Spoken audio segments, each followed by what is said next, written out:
Baik, bismillahirrahmanirrahim.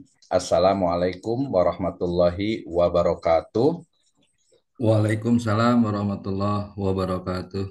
Alhamdulillah. Benar, Bro. Alamin. Assalatu wassalamu ala asrafil anbiya'i wal mursalin. Habibana wa nabiyana wa sayyidana wa maulana Muhammadin sallallahu alaihi wasallam wa ala alihi wa ashabihi wa man tabi'ahum bi ihsanin ila yaumiddin wa ba'd. Qala Allah Ta'ala fi kitabihil karim. A'udzu billahi minasyaitonir rajim. Bismillahirrahmanirrahim. Wa 'allama Adamal asma'a kullaha summa aradahum alal malaikati faqala ambiuni bi asma'i haula'i in kuntum sadiqin wa qala Allahu azza wa jalla aidan wabtaghi fima ataqallahu daral akhirah wala tansa nasibaka minad dunya wa ahsin kama ahsanallahu ilaik wa qala Rasulullah sallallahu alaihi wasallam innallaha azza wa jalla yuhibbu idza amila ahadukum amalan ayyutqinahu wa qala aidan antum a'lamu bi amri dunyakum amma ba'd fa inastaqal hadisi kitabullah wa khairal huda huda nabiyyu sallallahu alaihi wasallam. Alhamdulillah, syukur kepada Allah Waalaikumsalam. Subhanahu wa taala yang telah memberikan kepada kita kenikmatan iman, Islam dan juga ihsan. Kemudian sholawat dan salam sama-sama kita panjatkan kepada junjungan alam Nabi wa Sayyidina Muhammadin sallallahu alaihi wasallam, kepada seluruh ahlul baitnya, para sahabatnya serta orang-orang yang senantiasa mengikuti jejak sunnahnya hingga akhir zaman. Saya ucapkan terima kasih kepada seluruh mahasiswa di program studi Magister Pendidikan Agama Islam, Sekolah Tinggi Agama Islam Sirojul Falah Bogor, dan juga teman-teman partisipan yang hadir pada kesempatan kali ini. Ya, ini adalah double program di mana kita akan belajar bersama, nanti diskusi, kemudian juga nanti ada semacam step by step untuk ya pembelajaran ataupun pengembangan desain pembelajaran menggunakan artificial intelligence ya. Mungkin ini adalah lanjutan juga dari kemarin ketika menulis artikel jurnal ilmiah menggunakan artificial intelligence. Sebenarnya masih terkait tapi kita leverage lagi, kita luangkan lagi ya menjadi sebuah istilahnya itu desain pembelajaran ya. Nanti kalau yang lebih spesifik nanti boleh tanya-tanya ya terkait dengan materi hari ini. Baik. Nah, seperti biasa, kita awali dengan firman Allah Subhanahu wa taala dalam surat Al-Baqarah ayat 31 yang menunjukkan bagaimana proses pembelajaran dalam Islam itu menjadi perhatian utama ya, karena taklim itu adalah salah satu ataupun cara untuk mendapatkan al-ilmu ya. Demikian juga bagaimana kita sebagai manusia ya harus mencari ya keberkahan ataupun kebahagiaan keselamatan di akhirat, lakin walatansa nasibaka minad dunya.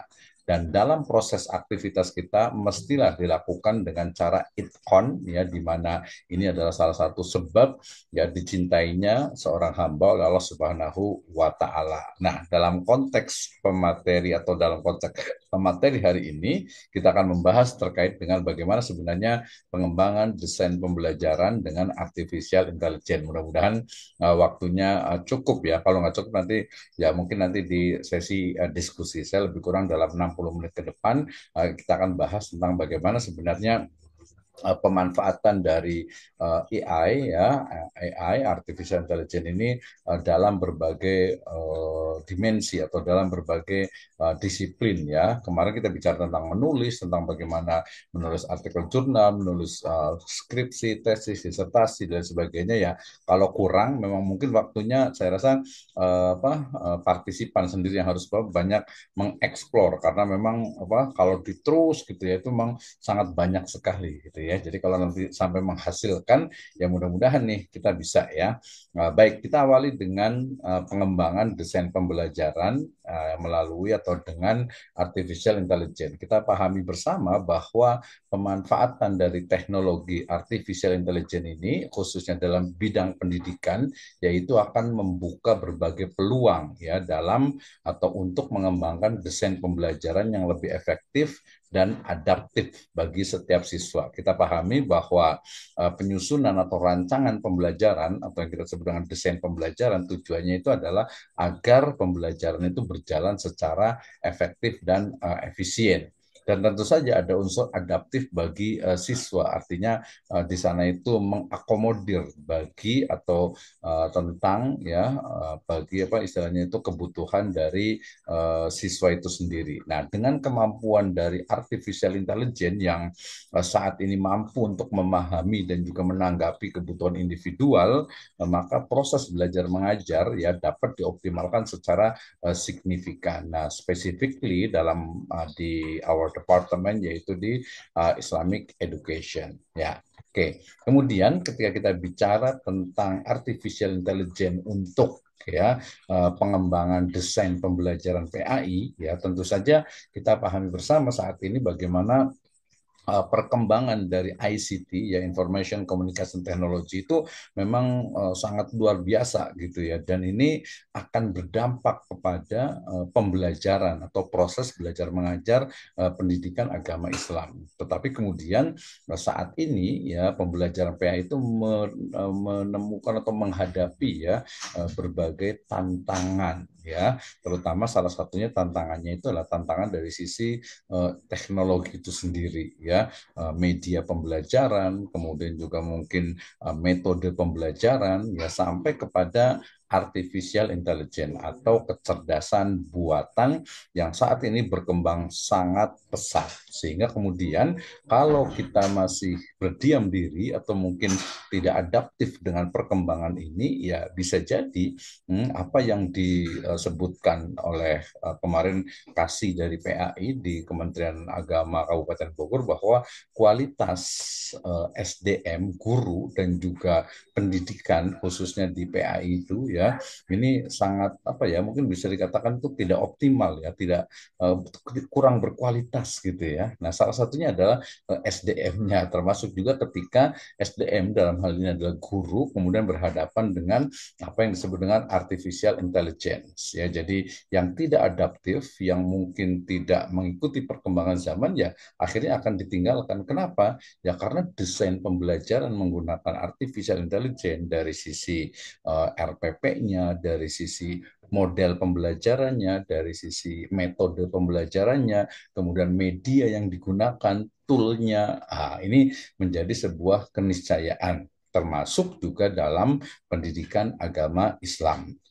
Tetapi kemudian kita juga perlu pahami bahwa itu adalah sebuah fenomena ya sehingga kemudian perlu juga adanya istilahnya itu pro dan kontra, perlu adanya evaluasi dan juga mungkin tanggapan-tanggapan yang juga akan mungkin menjadi balance tentang penggunaan dari artificial intelligence ini ya. Kenapa? Karena ya memang banyak gitu ya yang masih menganggap oh artificial intelligence itu AI itu bikin bodoh mahasiswa ya bikin nggak mau mikir ya mungkin sebagian betul ya tapi di sisi lain ICT yang mana atau arti AI yang mana nih gitu ya. Oke kita akan belajar tentang bagaimana pengaruh dari AI dalam dunia pendidikan ya ini gambar di sebelah ini adalah gambar yang juga menggunakan Midjourney ya AI juga menggambar hanya dengan tulisan itu sangat mudah sekali. Nah tadi dikatakan bahwasanya bagaimana nih berarti mengembangkan dari artificial intelligence ini untuk desain pembelajaran. Desain pembelajaran kan kita kemarin sudah pahami itu ada 4 ya, mulai dari tujuannya, kemudian modelnya, kemudian juga rumusannya, kemudian juga metode yang digunakannya, sampai nanti ujungnya kepada evaluasi pembelajaran. Nah, jadi kalau dikatakan artificial intelligence itu akan memengaruhi ya dari dunia pendidikan. Hal ini terbukti dengan karakter dari AI yang mampu untuk pertama itu menjadikan atau personalisasi dari pembelajaran. Artinya pembelajaran selama ini yang sifatnya itu kolektif dengan adanya AI itu akan lebih berdiferensiasi. Nah, ya, jadi pendidikan berdiferensiasi itu kan tren dari pendidikan saat ini, sehingga AI memungkinkan pengalaman belajar yang disesuaikan dengan kebutuhan dan gaya belajar siswa masing-masing. Termasuk juga di sini ada yang pintar sekali, ada yang jenius gitu ya. Maka dengan adanya AI ini akan sesuai dengan level dari masing-masing peserta didik ya. Kalau mata kuliah kita kebetulan memang inovasi dan desain pembelajaran PAI, ya PAI itu ya MI, MTS Aliyah, SD, SMP, SMA, SMK gitu ya. Nah, jadi bisa bicaranya tentang siswa. Oke, personalisasi pembelajaran. Yang kedua adalah umpan balik tepat waktu. Artinya, sistem dari AI ini dapat memberikan umpan balik dan juga dukungan secara real time untuk membantu siswa belajar dengan lebih efektif. Ya, kenapa? Karena banyak sekali ya istilahnya itu tool yang digunakan oleh siswa ya, oleh guru, oleh siswa ya, sehingga akan memudahkan untuk feedbacknya itu betul-betul real time. Nah, berikutnya juga AI ini dapat menganalisis pola belajar dan juga mengidentifikasi ya dari istilahnya itu area yang membutuhkan perhatian khusus. Jadi ketika nanti ada evaluasi dalam pembelajaran itu akan terlihat sisi mana yang kurang. Kenapa? Karena kan kita menggunakan berbagai metode. Nanti kita akan praktekkan ada beberapa AI yang sangat mungkin digunakan dalam proses belajar mengajar. Jadi pengaruh AI dalam dunia pendidikan saat ini itu semakin kentara dan dalam beberapa tahun ke depan itu akan mungkin serba AI semuanya. Nah, tetapi kemudian ya kenapa harus AI, kenapa harus AI, kenapa harus artificial intelligence? Maka jawabannya itu adalah tantangan ya ataupun juga kekurangan lah kita sebut ya dari desain pembelajaran tradisional.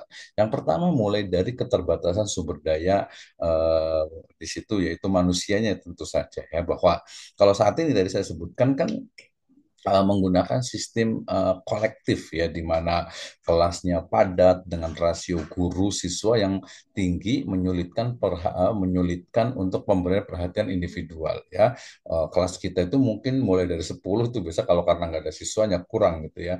10, 15, 20, 25, 30, 35, bahkan ada yang sampai 40. Bagaimana seorang guru kemudian memastikan bahwa pembelajaran atau penguasaan setiap siswa itu berhasil ya, dengan misalnya pola tes formatif, asesmen dan lain sebagainya, itu dirasa masih kurang ya. Sementara kebutuhan akan pemahaman minimal itu target minimumnya itu ya, kemampuan dasarnya itu juga tidak tercapai. Nah, ini sama juga nih, nggak usah jauh-jauh dengan sistem pembelajaran kita ini, dengan pola pembelajaran online, dengan jumlah di sini ada, itu kita hitung saja 18 orang gitu ya, apalagi sampai nanti 20 25, ini akan sulit. Belum lagi mindset dari kita yang cenderung ketika melihat pembelajaran online itu ya udah santai aja gitu ya. Artinya nggak kelihatan ini gitu ya, bari gogoleran namun cek Sunda mah gitu istilahnya gitu ya. Sambil ngopi atau sambil jalan juga nggak ada masalah. Padahal mungkin ya kalau dari sisi adab mestinya tidak seperti itu ya, adab terhadap ilmu gitu ya. Nah, tapi mungkin tadi karena mindset kita gitu ya. Ini perlu dirubah juga. Jadi yang pertama sebenarnya lebih kepada keterbatasan dari sumber daya manusia. Untuk memastikan, saya kan di sini juga kalau pas kuliah itu selalu mengatakan agak berat nih ketika saya memastikan bahwa setiap mahasiswa di S2 ini betul-betul memahami materi. Ya, minimal materi dasar lah tentang kemarin misalnya perbedaan antara desain pembelajaran, kemudian pendekatan pembelajaran, model pembelajaran, metode pembelajaran, itu kan ditanya paling hanya beberapa orang saja gitu ya. 5 itu sudah cukup banyak. Nah, ini berarti mindset dan juga keterbatasan sumber daya manusianya. Yang kedua adalah kurangnya fleksibilitas. Artinya kurikulum yang kaku dan juga metode pembelajaran yang seragam ini tidak mengakomodasi, tidak mengakomodir keberagaman gaya belajar siswa. Ya, kalau merujuk kepada teori pembelajaran itu kan ada auditori, ada kemudian visual, ya kinestetik dan lain sebagainya gitu ya. Maka ya kalau dia hanya dengan ceramah gitu ya, sama juga nanti hanya dengan PowerPoint, bahasa itu apa ya? Ya saat ini itu dianggap kurang gitu ya. Belum lagi nanti waktunya. Kalau kita belajar online begini kan apa ya, fleksibel gitu. Tapi saking fleksibelnya justru kadang malah terkorbankan dari sisi materi. Jadi agak-agak sayang nih sebenarnya gitu ya. Nah, kemudian yang ketiga ada kesulitan evaluasi. Artinya penilaian dan juga feedback yang terbatas menghambat pemahaman ya yang mendalam tentang kemajuan belajar siswa. Artinya apa?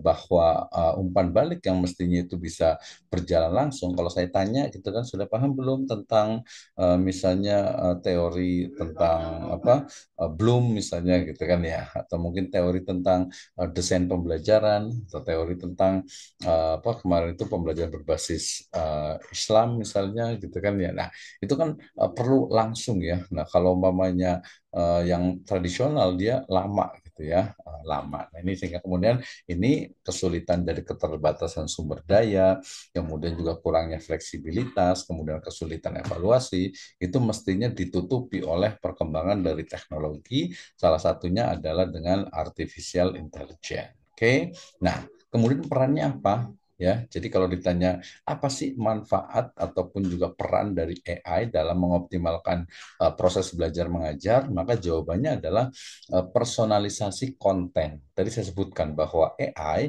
itu dapat menganalisis preferensi dan juga kemampuan siswa untuk menyediakan materi pembelajaran yang disesuaikan. Ya, jadi kalau sekarang tadi saya sebut dengan pembelajaran berdiferensiasi, ya misalnya satu kelas itu mungkin ada yang tunanetra, ada yang tunarungu, ya, atau mungkin ada yang disabilitas, ya, atau mungkin sampai ada yang mungkin Down syndrome, autis dan sebagainya. Sekolah itu nggak boleh nolak nih sebenarnya, apalagi yang negeri gitu ya.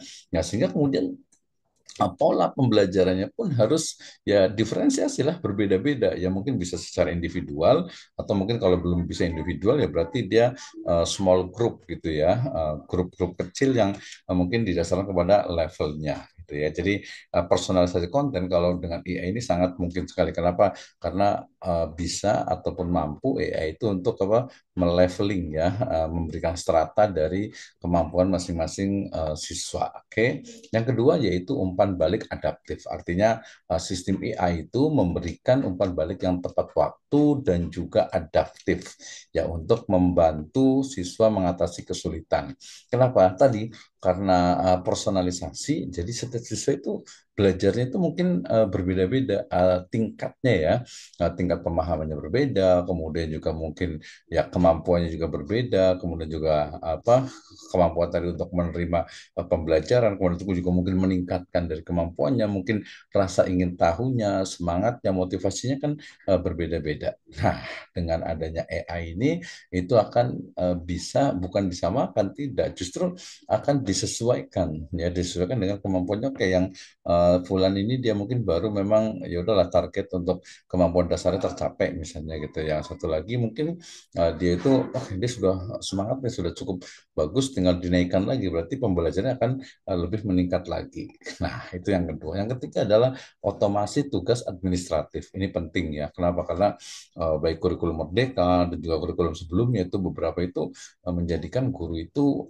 apa ya terberatkan gitu ya. Artinya itu terbebani ya, terbebani dengan apa aturan-aturan administratif. Nah, dengan adanya AI ini, maka penggunaan AI ini dapat membantu guru menghemat waktu dengan mengotomatisasi tugas-tugas administratif rutin. Ya, jadi nanti guru itu bisa fokus kepada siswa, peserta didik, dan juga pada proses pembelajarannya itu. Ya, nah ini jadi AI itu ya membantu gitu ya, bukan menggantikan, membantu gitu ya, membantu sehingga kalau ada AI itu kemudian yang menggantikan, wah ini berarti memang kemampuan gurunya nih perlu di upgrade gitu ya, perlu di upgrade gitu ya, sehingga AI ini sejatinya adalah membantu ya khususnya secara spesifik di sini adalah proses pembelajaran ataupun proses belajar mengajar ya, khususnya lagi dalam bidang pendidikan agama Islam.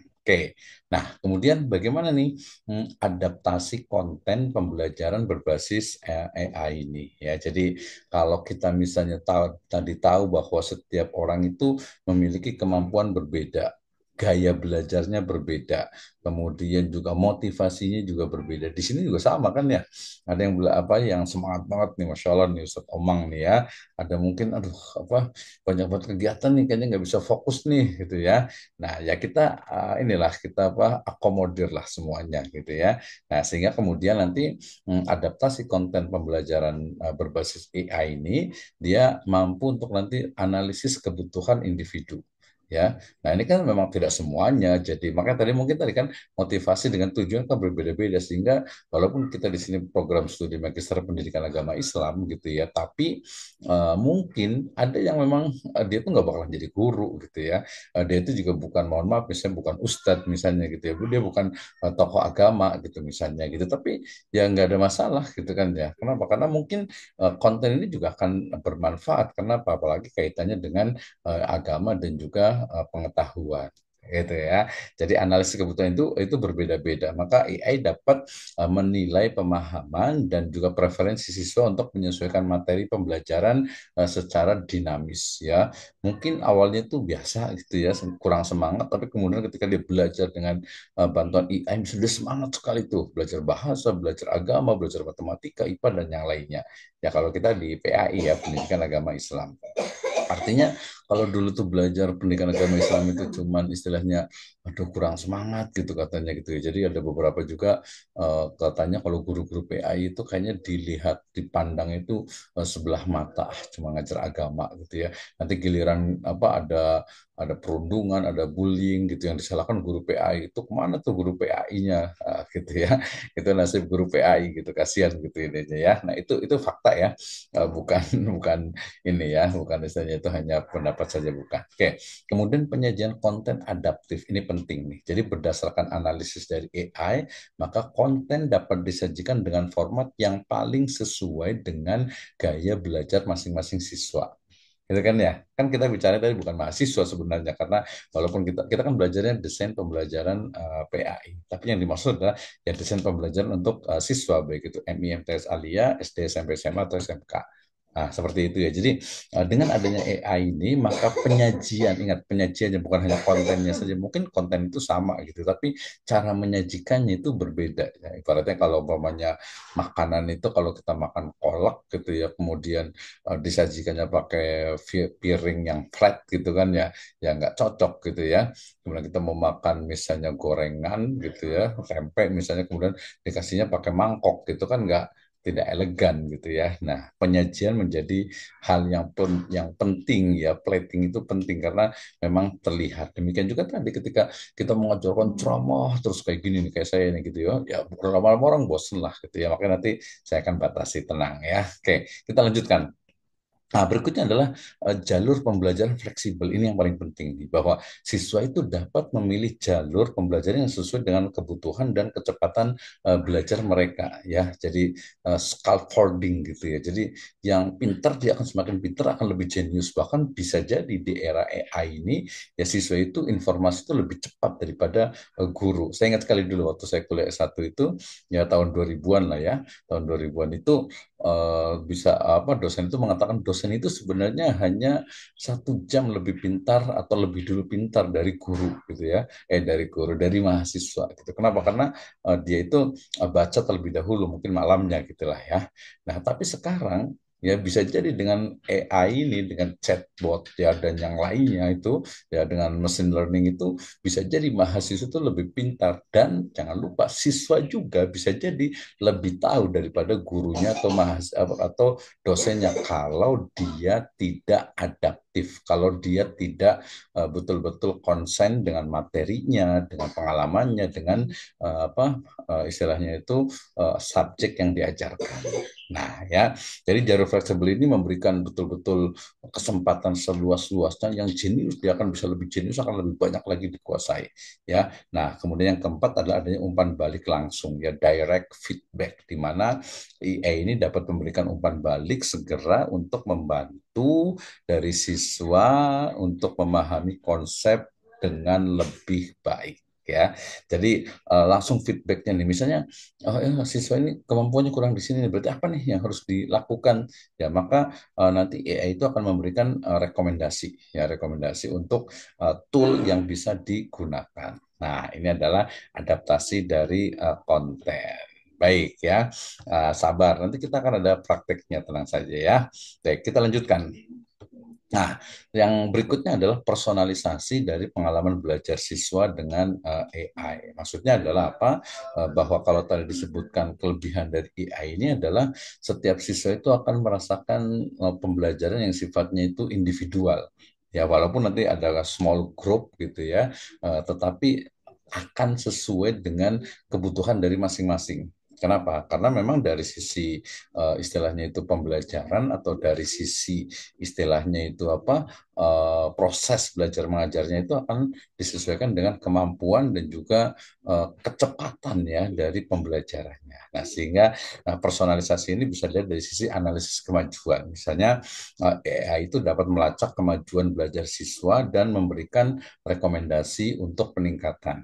Ya, jadi oh sampai sini kemampuannya berarti kalau dia tuh cepat gitu ya. Nah, kemudian juga ada saran pembelajaran. Jadi berdasarkan pola belajar ya AI itu dapat menyarankan aktivitas dan sumber belajar yang sesuai. Nah, jadi pola belajarnya nih, oh ini kinestetik nih atau ini mungkin auditori, kalau ini visual. Jadi harus tahu nih, saya tadi itu ya ada yang Pak jangan terlalu banyak teori gitu, langsung praktek aja gitu ya. Ya betul sih, praktek itu penting, tapi teori juga tidak kalah penting karena kita itu berada di mana?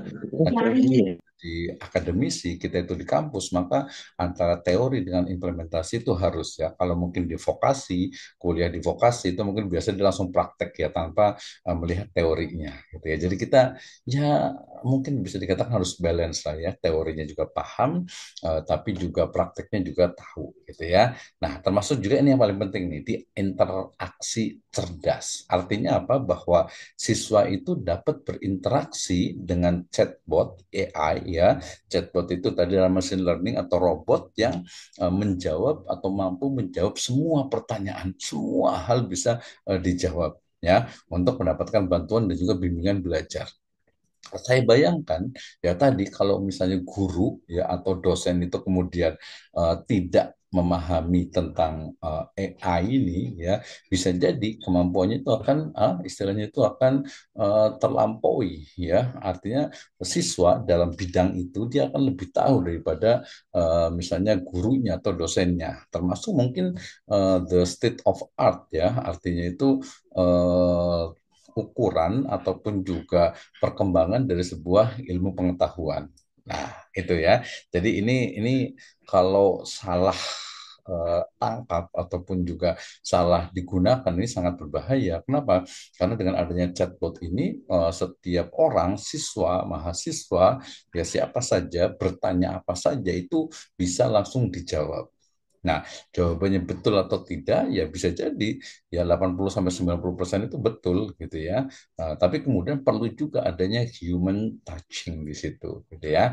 Interaksi cerdas ini kita bayangkan tadi bisa jadi makanya kalau sekarang itu pola guru itu ngasih PR, homework gitu ya atau mungkin juga tugas sosial lainnya ya udah semua orang udah pakai apa pakai AI semuanya gitu ya.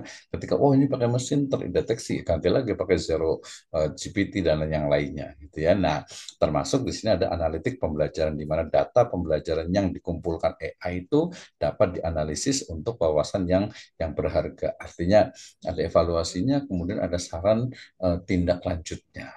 Nah, ini bagian dari personalisasi untuk pengalaman belajar siswa menggunakan artificial intelligence. Nah, tadi jadi pemanfaatan dari chatbot ya atau mungkin robot yang bisa ditanya gitu ya, bisa ngobrol dan juga asisten virtual, virtual assistant ini dalam interaksi ini akan sangat membantu bagi siswa, guru ataupun mahasiswa ya. Oke, kita lihat misalnya pertama itu chatbot itu bisa dilihat dari sisi bantuan belajar ya bantuan belajar di mana chatbot AI itu dapat memberikan bantuan dan juga penjelasan untuk materi pelajaran secara real time. ya, umpan balik yang cepat, asisten virtual, kemudian juga AI itu dapat memberikan umpan balik dan juga penilaian segera untuk tugas-tugas siswa. Ya. Oke, demikian juga dari sisi akademik, bimbingan akademik bahwa interaksi dengan asisten virtual ini dapat membantu siswa merencanakan pembelajaran dan memantau kemajuan mereka. Ya, jadi bukan hanya istilahnya itu bimbingan saja, tapi rekomendasi-rekomendasi, saran dan sebagainya itu sangat ditekankan dan itu akan terjawab dengan adanya chatbot itu. Oke, ini analitik pembelajaran. Saya rasa tadi bahwa ketika dalam proses belajar mengajar, orang itu cenderung mungkin lihat dari sisi kesulitannya. Ah, ini kayaknya terlalu banyak teori nih, banyak khotbah, banyak ceramah gitu ya, sehingga kemudian udah langsung saja gitu ya, ada seperti itu. Tapi enggak, saya harus paham dulu nih, karena kita kan proses belajar mengajar gitu ya, jadi harus tahu identifikasi kesulitannya apa nih. Nah, di situ AI itu akan mengetahui, oh ternyata memang tipe dari belajarnya, gaya stylenya itu adalah memang kinestetik misalnya gitu ya, jadi nggak suka gambar, nggak suka juga mendengar gitu, udahlah langsung action aja, eksekusi gitu ya. Nah, di AI ini selain identifikasi kesulitan bisa juga prediksi hasil belajar, di mana personalisasi pembelajaran ya ini juga tadi secara terus-menerus itu menjadi karakter dari AI-nya. Nah, kemudian sekarang gimana nih? Judul kita kan mengintegrasikan atau penggunaan artificial intelligence untuk pengembangan desain pembelajaran PAI. Ya, jadi bagaimana integrasi AI dalam kurikulum dan juga rencana pembelajaran. Ini harus ada teorinya dan ada prakteknya. Pertama, jadi dalam proses desain kurikulum pastikan bahwa AI itu pasti ya dia dapat membantu guru dalam mengembangkan kurikulum yang lebih adaptif dan responsif terhadap kebutuhan siswa. Nah, ini ya. Jadi bukan hanya istilahnya itu bukan hanya istilahnya itu efektif dan efisien, tapi juga dia adaptif. Kenapa? Karena mengikuti dari gaya belajarnya siswa. Responsif juga dia akan cepat mengikuti ya, dynamic dengan apa dengan istilahnya itu input yang dimasukkan, karena dia kan tadi kecerdasan buatan gitu ya. Jadi otomatis dia memang mengikuti dari apa yang jadi inputnya. Perencanaan pembelajaran ya, lesson plan gitu ya. Jadi di LPP itu kan memberikan saran, rekomendasi untuk menyusun rencana pembelajaran yang efektif.